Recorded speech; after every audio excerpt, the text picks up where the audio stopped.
Now, live with Greg Olsen, Director of the New York State Office for the Aging.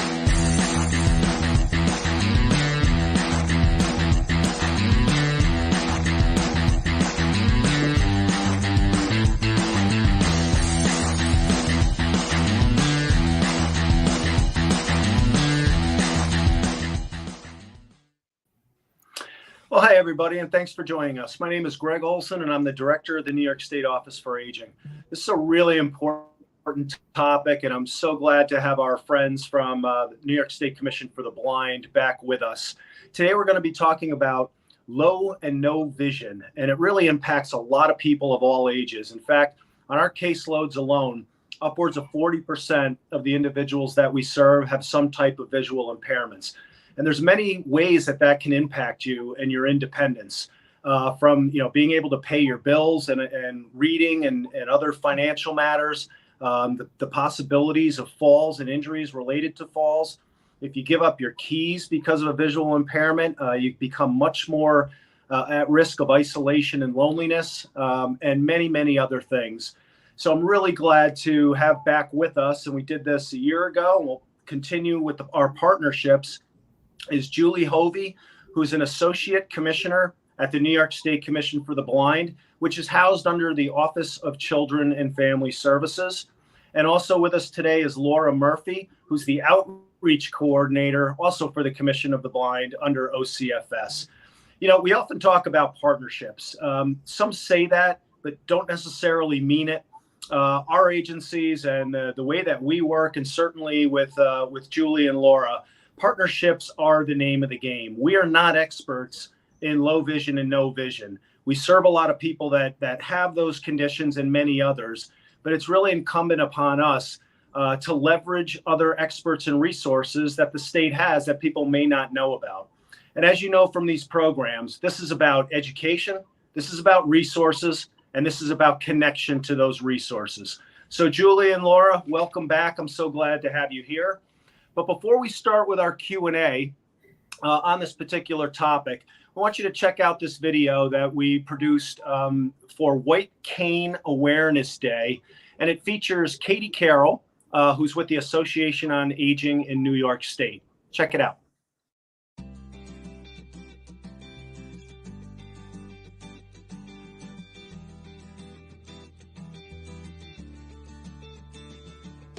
We're here to meet with Katie today to get into some content that we've wanted to address for quite some time, thanks to our partners that we met at the Aging Concerns Unitas Conference, the Office of Children and Family Services, and the New York State Commission for the Blind. Hi, my name is Catherine Carroll. I am the Disability Training Coordinator at the Association on Aging in New York. I'm a lawyer and I work on various policy issues, and I support area agencies on aging in being more inclusive of people with disabilities. I do tons of work on the computer. I'm sure if you don't know about assistive technology, then maybe you don't think that what type of work is for blind people.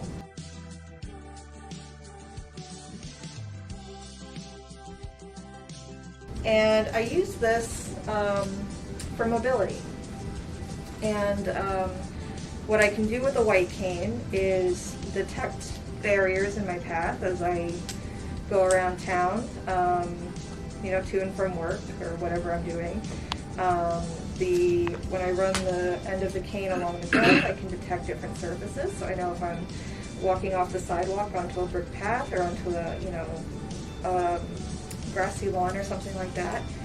And it just helps me navigate.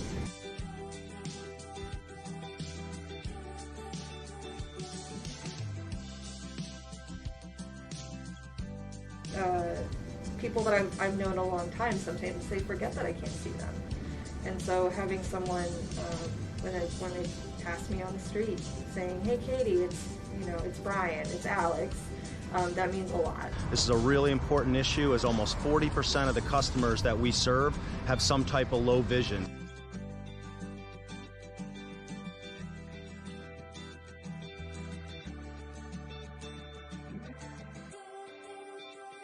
Thanks for hanging out with me today. Check out NYSOFA's Facebook page again this week for more content about living with blindness or low vision.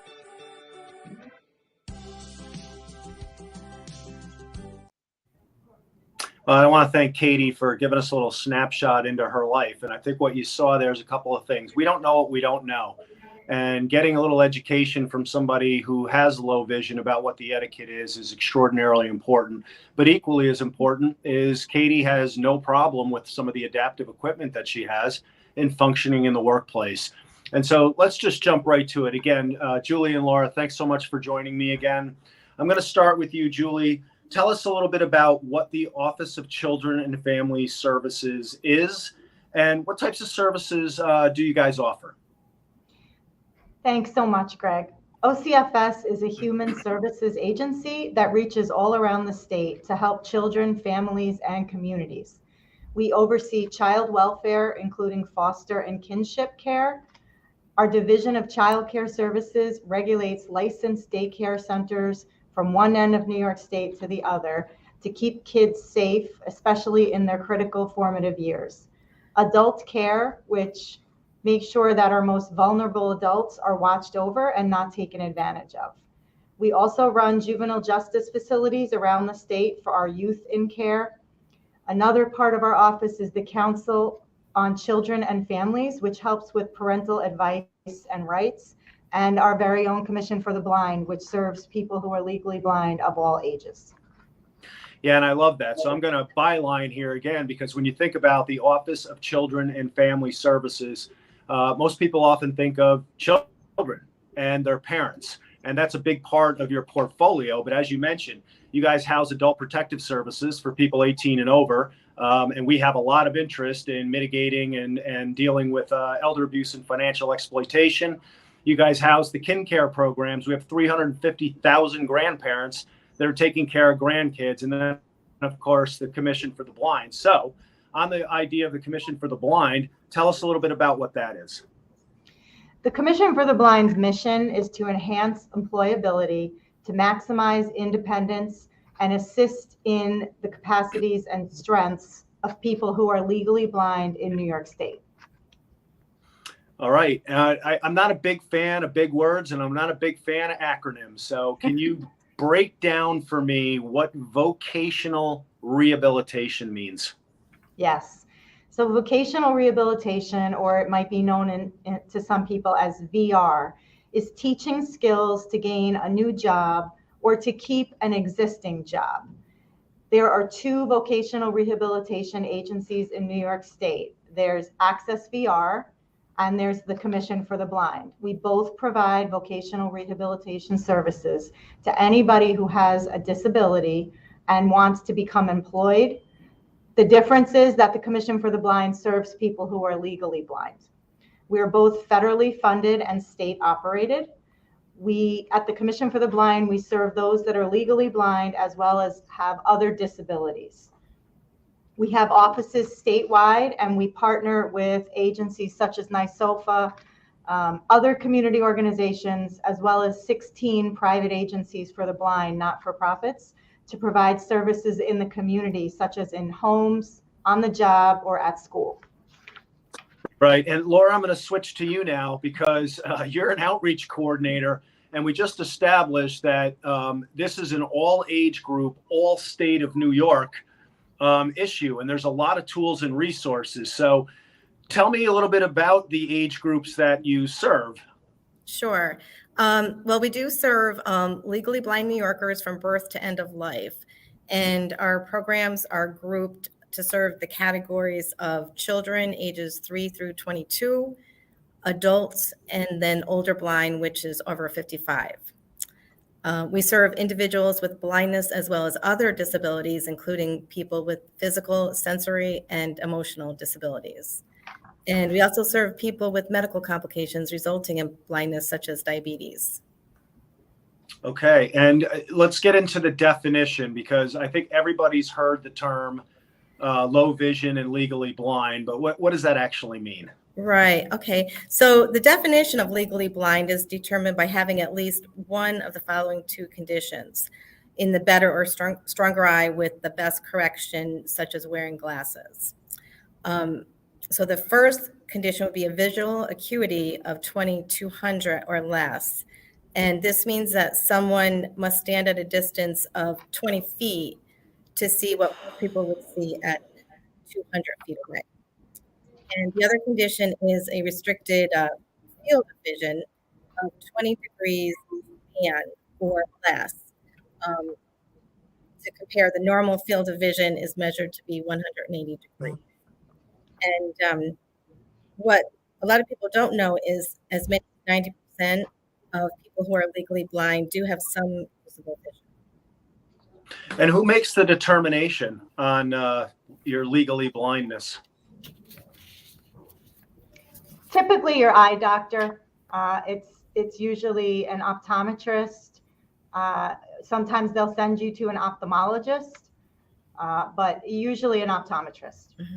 Yeah, and for our network, as part of our comprehensive assessment, we assess for the last time people have actually gone to those two settings, and that's really thanks to you guys and some of the others. And I'll always shout out to Nancy Miller at Visions on making sure that we have the tools to try to be preemptive on this. Can you tell me if there are varying degrees of vision loss? So there definitely are. I mean, I think most people think about in their normal everyday lives, you hear 20/20 vision. The people that we're working with, like Laura said, are typically 20/200, and that's best corrected. So we consider that a severe visual impairment, low vision, but at 20/200, you still have usable vision. You still can read print. It might need to be large. It might need to be bold. I think our name, Commission for the Blind, and then legally blind makes people wonder, are they able to see? So at 20/200, a person can see, they can read print. When you get above that to say 2400, the print is going to be much more difficult for you to read. Also, your field of vision, like Laura mentioned, that's your peripheral vision, or you might hear people call it side vision or tunnel vision. So anything on the sides is going to be tricky and difficult for you. But it's deceiving to others around you because you still may be able to read. You still may have some good central vision in front of you. But if somebody comes up on the side, you're going to have a hard time seeing them or knowing they're there.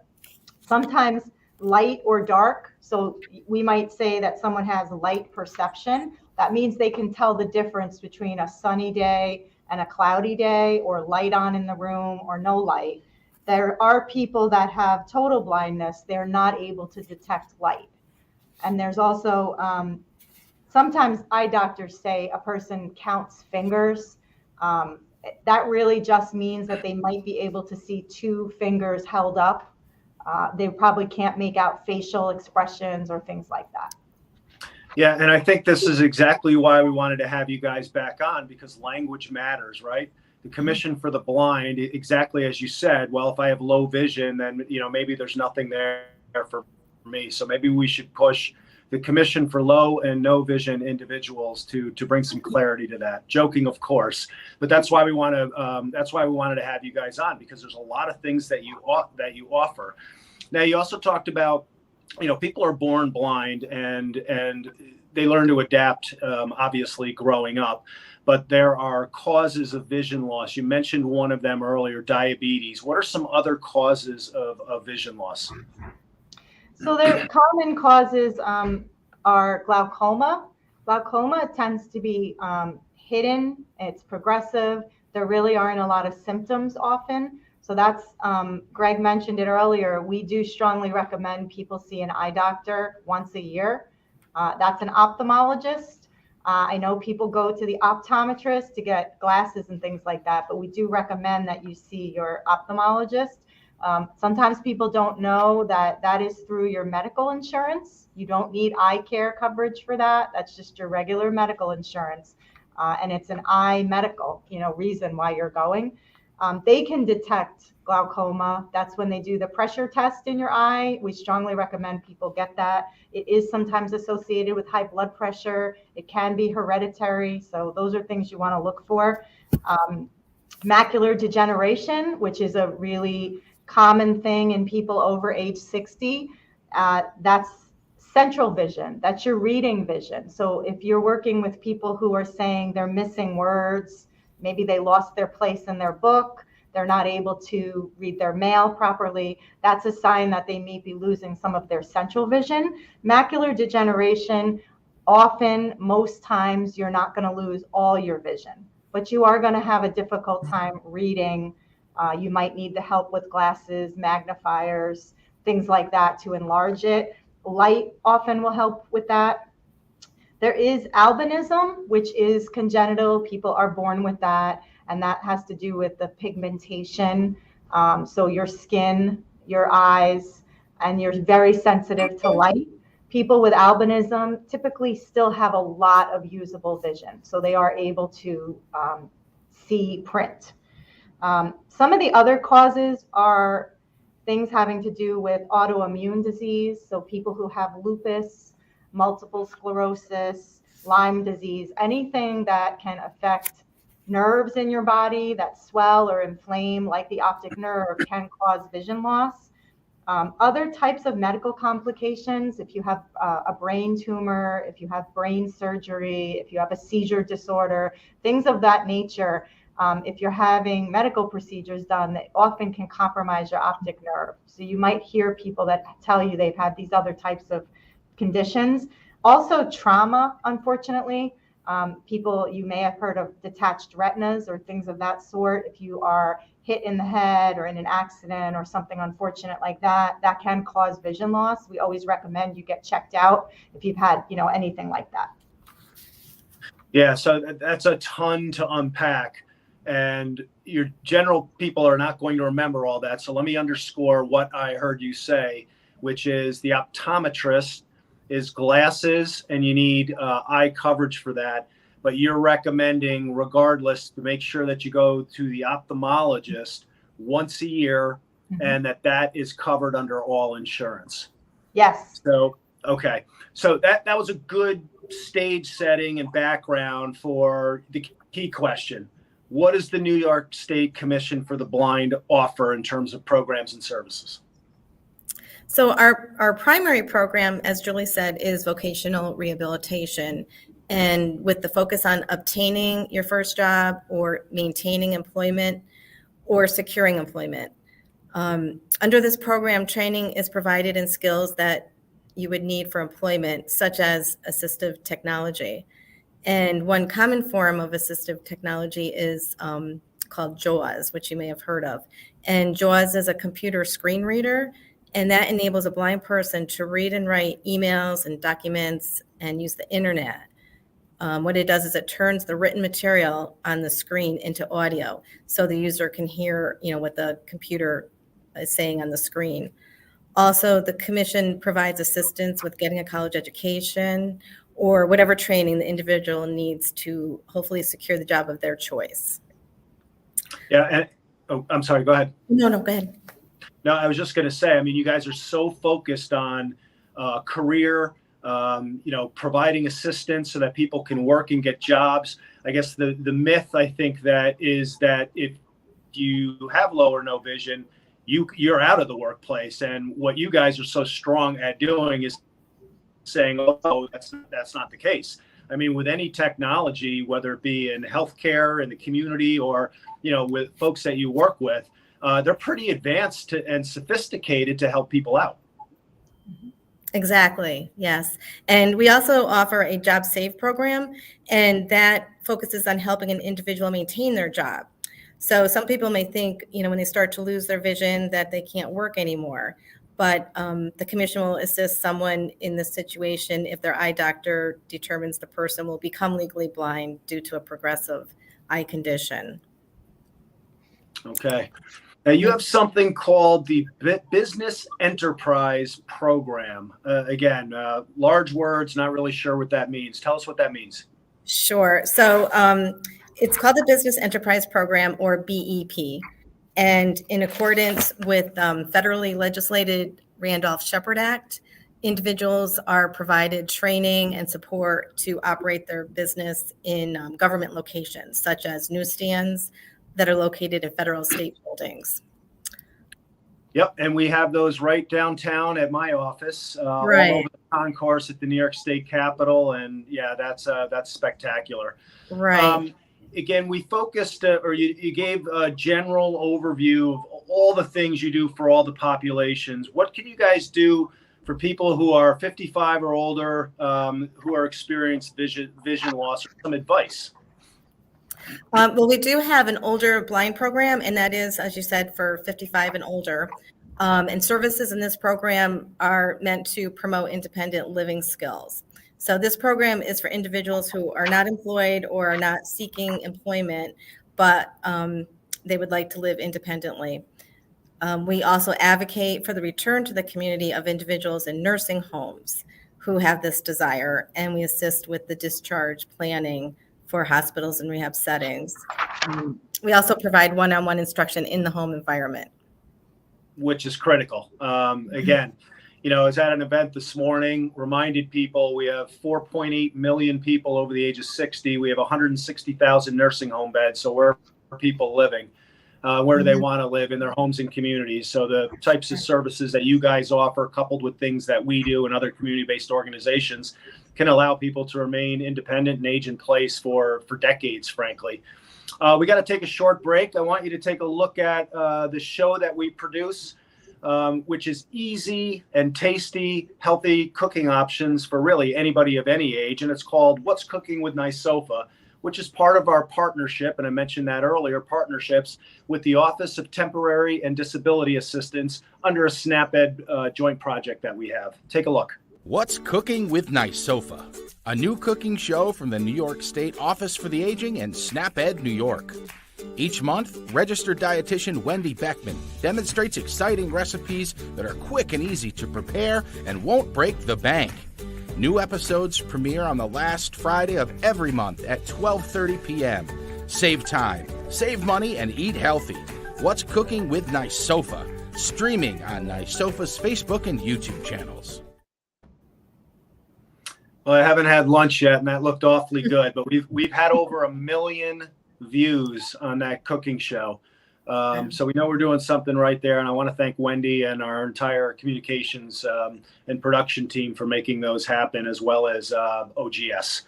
Let's get back to partnership, because we all come from that school. The two of you, me, many others as well. What could I and our agency, what could we be doing better with you guys to help people access these types of technologies? Well, I think that just being here today is a really good start. We've upheld all of our conversations for the last couple of years, and I know I share with the private agencies for the blind how much we value our partnership with NYSOFA. You are seeing a lot of the same people that we're working with, so I think cross referral is important. Us making sure that people know about NYSOFA, because you all can offer a lot of things that we don't offer, and then for your providers, when you identify someone that is having vision loss, that our private agencies and the commission are working with you together. Anything we can do to help people remain independent in their community, in their home, is really important. And I think awareness and education for people in the community, people in grocery stores, people in libraries, people at senior centers. I do think there's stigma around vision loss, and people tend to get isolated. So I think anything we can do to just make sure that people know there's not a lot of difference in working with someone who's visually impaired. It's just acknowledging their vision loss, talking to them, asking them what they might need, asking them what they can see. Sometimes people are afraid to ask that question. Most people who have vision loss will tell you they appreciate that. They want you to know what they can see or can't see. Yeah, I think that's fantastic advice. And you're right. We are serving a lot of the same people. Our entire goal is to help people remain at home with independence and dignity. And, you know, one of the other things we just recently partnered with you on is last year we became the first state in the country to train our case managers in the National Association of Home Builders Certified Aging in Place Specialists, which really looks at the built environment, people's homes, and those types of changes that they can make to really maintain their safety and independence. And we've offered some of that training to some of your direct line staff as well that go into the homes and do something very similar. So I think that there's a lot of things like at that we can build on. You know, I was going to ask you, but you've littered all of your answers about how people can be independent living with vision loss. You've already talked about that. So let's talk about, you know, kind of the 800 gorilla in the room, and that's that older people live in families. And we go back to the Office of Children and Families. Older adults are part of those families. Parents are part of the families. Children are part of the families. We have over 4.1 million people who are providing some type of uncompensated care to somebody else. That if they had to pay for that service at the market rate would cost about $39 billion a year. So a caregiver, which could be a son, a daughter, a spouse, an aunt, an uncle, a child, a grandkid, they could have a role in helping to identify vision loss also, right?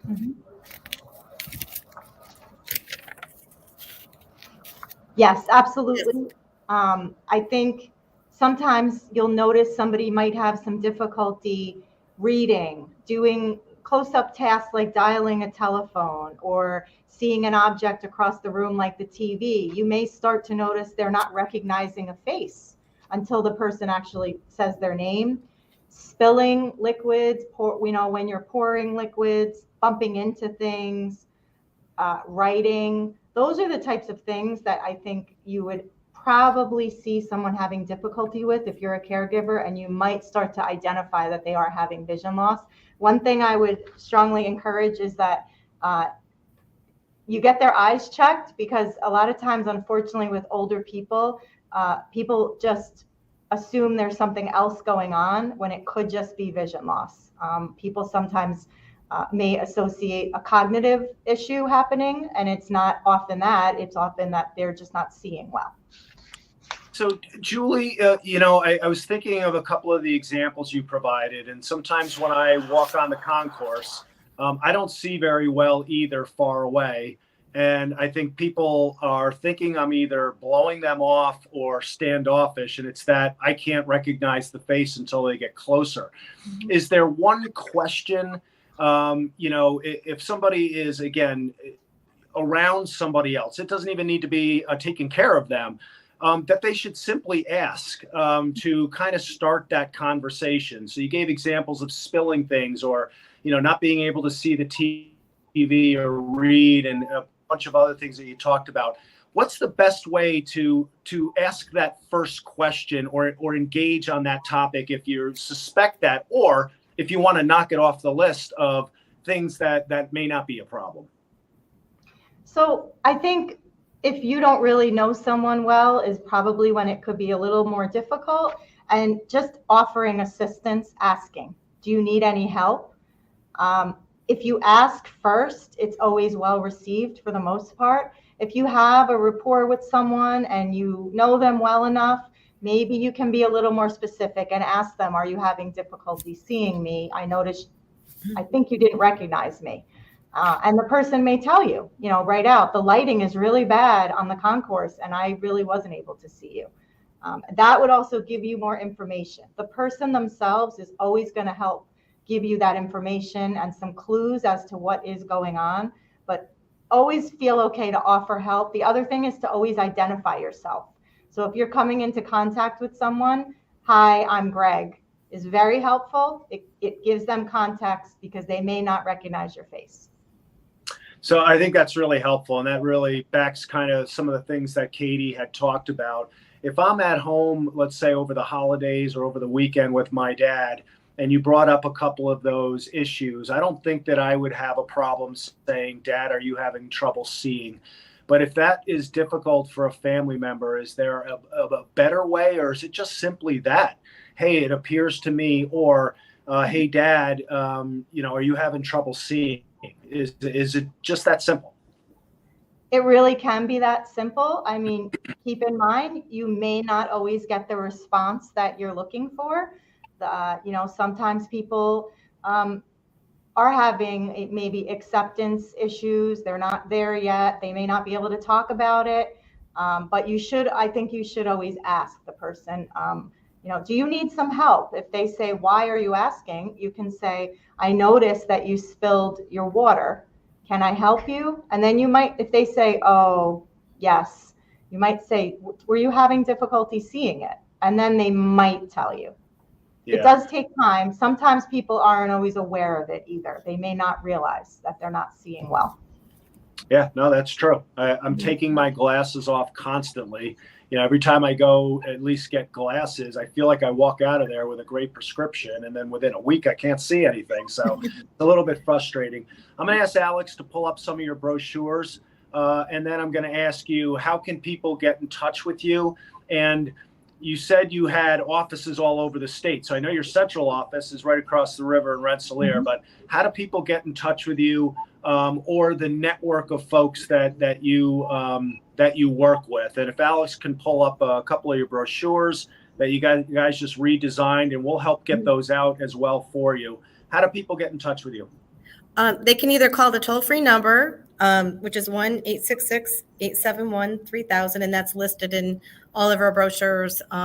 They can also visit our website, which is visionloss.ny.gov, and that would, provide all of our district office addresses and phone numbers.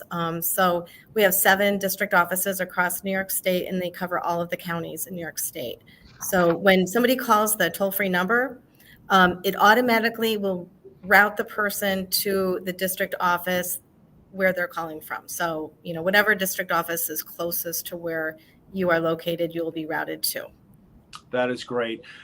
Is there an application process? How would that work? Do people have to apply for certain things, or it's more of, let's see where you're at and what you're calling about, or the communication, then you guys kind of take it from there?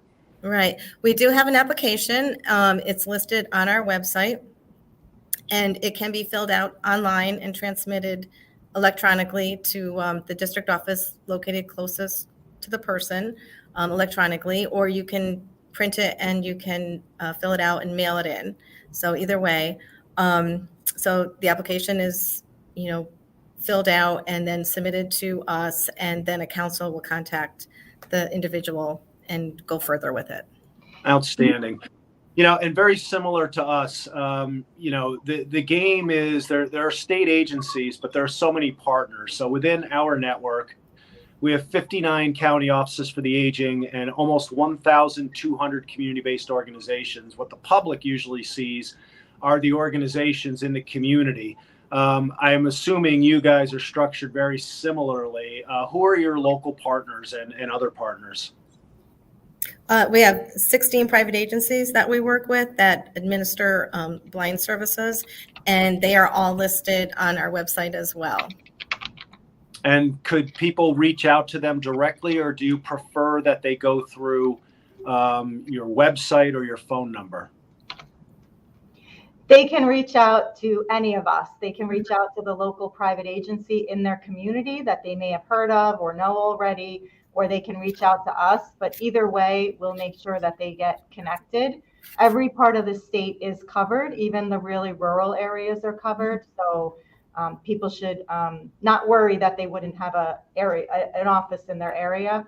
Also, I just wanted to add that you can contact us to do an application by phone. We recognize not everybody is going to have the help or someone they need to do it online, or something like that. Eye doctors' offices are often very helpful. They will help connect people with us. If you ask your eye doctor about us, they're pretty well aware of that.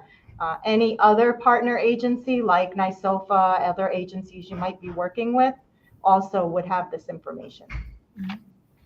Now, and I very much appreciate the real touch. We are not at a point, and probably never will be. First of all, the state isn't completely wired with broadband. There are folks that may not be able to use it or see it or afford it. And there always needs to be an in-person option and not just an internet option. So I appreciate that about you guys. I don't mean to put you on the spot, but I'm going to give you an open-ended question. Anything you want, you feel strongly about that either you want to reiterate or that I didn't ask you today to leave with the audience? I appreciate that. I would just say to anyone listening that if you are experiencing vision loss, we are here to help. There is help for you. You can live a very independent life. You can become employed if you so desire, and you can live in your home, in your community, and be independent. Right. And I was going to mention too that our services are offered at no cost. So that's very important. That's very important. Yes, it is. Julie, Laura, I cannot thank you enough. I can't wait to have you back. This is a really important topic. I very much appreciate, your guys' intelligence on this, your passion and commitment to the work that you do. And it falls right in line with the mission of what our agency does as well. So I want to thank you very, very much. I also want to thank our communications division and bureau with Alex Hyatt, who runs this production, doing a fantastic job. And of course, Roger Noyes, our communication director. So thanks so much for joining us. Please, again, these are supposed to be educational and in connection to resources. Don't be afraid to make a phone call. These are the types of things that can really help you maintain your independence, get back to work, etc. And all it takes is a phone call to get the process started. So thanks again for joining us, and we'll see you in a couple of weeks.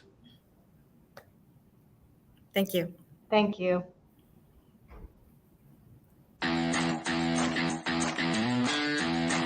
Live with Greg is a production of the New York State Office for the Aging Communications Bureau. Please make sure to join us next time.